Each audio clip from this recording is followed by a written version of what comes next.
In this video, I'm going to show you how to create a README file for a GitHub repository. Let's launch the Google Chrome web browser. Here I have saved my GitHub account web page in the bookmarks bar so that I can log in easily. Let's click on it. On the website, make sure you are logged into your account. In the top right corner, click on your profile icon. In the drop-down menu, click on Repositories. Here you will be able to access all the repositories that you have added or created. Open a repository from here. In the README section, click on Add a README. Below the top left menu, you will see a text box beside the name of your repository. Type README.md if it is not added automatically.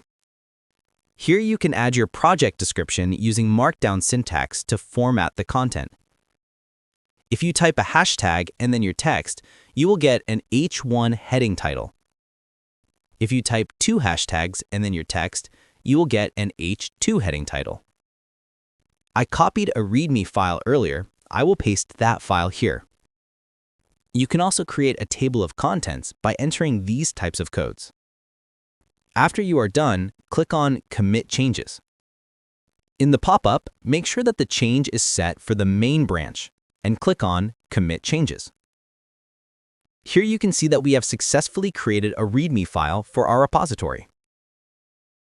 Feel free to reach out if you encounter any issues during the process. If this video helps you out, please leave a like and subscribe. Comment below if you have any questions. If you need further assistance, consider hiring a professional using the link in this video below.